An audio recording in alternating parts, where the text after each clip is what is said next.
12 बजे सो करके उठने वाले बबुआ को कहां फुर्सत थी कि उन गरीबों के बारे में सोच सके। उसके लिए कोई सूर्योदय की बात करेगा तो वो तो सपना मानेगा, बोले बेफिजुल की बात कर रहे हो। उनको पता ही नहीं था कि बेसिक शिक्षा उनके समय में बंजर हो चुकी थी। जो लोग चिल्ला रहे हैं, पीडीए की बात कर रहे हैं, न भवन था, न शिक्षक था, न छात्र ही था। हेलो दोस्तों, नमस्कार। उत्तर प्रदेश की सियासत में नींद पर बवाल मचा हुआ है कि भाई कौन कितने बजे उठता है, इस पर अब बवाल मचा हुआ है। योगी आदित्यनाथ ने एक बयान दे दिया। उन्होंने कहा, नाम नहीं लिया अखिलेश यादव का, लेकिन एक बयान दे दिया। उन्होंने कहा कि भाई साहब, बबुआ जो है ना, यानी कि अखिलेश यादव जो है ना, वो 12 बजे तो सोकर उठते हैं, उन्हें गरीबों की कहां से फिक्र होगी।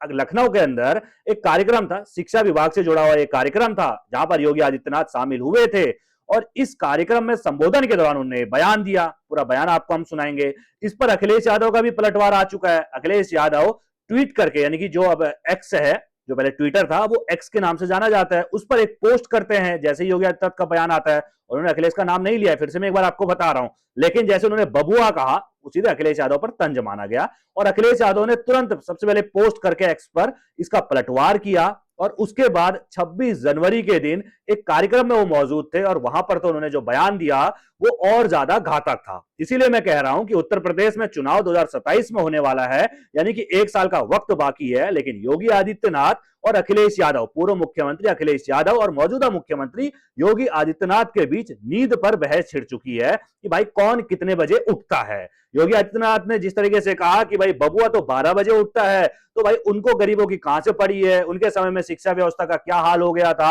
इसको लेकर तंज कसा। तो अखिलेश यादव भी कहां पीछे रहने वाले थे। अखिलेश यादव ने भी कह दिया कि भाई साहब, जल्दी उठने वाले लोग जो हैं वो भी नींद में ही रहते हैं, होश में नहीं रहते हैं। वो लोग जल्दी उठ के क्या फायदा, दिन भर उनकी आंखों में नींद रहती है और मदहोश रहते हैं। ये अखिलेश यादव ने योगी आदित्यनाथ के लिए कह दिया है कि जल्दी उठने वालों का कोई फायदा नहीं है, वो उनकी आंखों में दिन भर नींद रहती है और वो मदहोश रहते हैं। इसके अलावा उन्होंने स्वामी अभिमुक्तेश्वरानंद के बहाने जो है योगी आदित्यनाथ को लगातार वो घेर रहे हैं, फिर से एक बार घेरा। उन्होंने कहा कि लगातार अब तो संतों का भी अपमान जो है योगी आदित्यनाथ कर रहे हैं। उत्तर प्रदेश के अंदर अब संतों का भी अपमान जो है वो किया जा रहा है।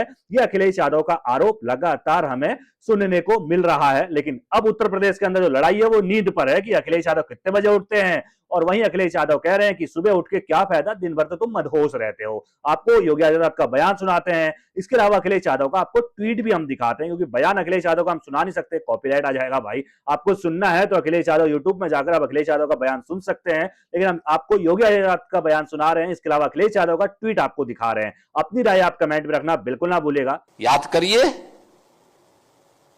आज से 8 वर्ष 9 वर्ष पहले government inter colleges, government aided inter colleges जर्जर हालत में थे, पुराने थे, अपने गौरवशाली अतीत के लिए हम सबको आकर्षित करते थे, लेकिन उनकी जर्जर स्थिति को लेकर के आंखों में आंसू आते थे। पिछली सरकारों ने ध्यान नहीं दिया, क्योंकि वहां गरीब का बच्चा पढ़ता था और 12 बजे सोकर के उठने वाले बबुआ को कहां फुर्सत थी कि उन गरीबों के बारे में सोच सके। आप सोचो, जिस प्रदेश का मुखिया 12 बजे सोकर के उठता होगा, उसके लिए कोई सूर्योदय की बात करेगा तो वो तो सपना मानेगा, बोले बेफिजुल की बात कर रहे हो। क्योंकि उसको देश दुनिया की कोई जानकारी नहीं होगी, वो लेना भी नहीं चाहेगा। और परिणाम क्या होता था, उत्तर प्रदेश के नौजवान के सामने पहचान का संकट खड़ा होता था। उनको पता ही नहीं था कि बेसिक शिक्षा उनके समय में बंजर हो चुकी थी, माध्यमिक शिक्षा नकल का अड्डा बन चुकी थी और पहचान का संकट यहां के नौजवानों के सामने खड़ी होती थी। कुछ चंद माफिया यहां के नौजवानों के भविष्य के साथ खिलवाड़ करते थे।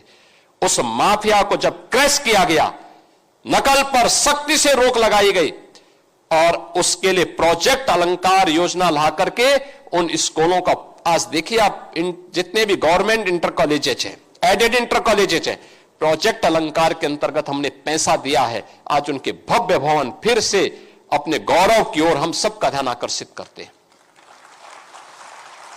आज वहां पे अच्छे भवन हो चुके, गरीब का बच्चा भी पढ़े, श्रमिक का बच्चा भी पढ़े और निराश्रित बच्चा भी पढ़ सकता, अच्छी शिक्षा ले सकता। अटल आवासीय विद्यालय और अब तो सीएम कंपोजिट विद्यालय, अटल आवासीय विद्यालय की तर्ज पर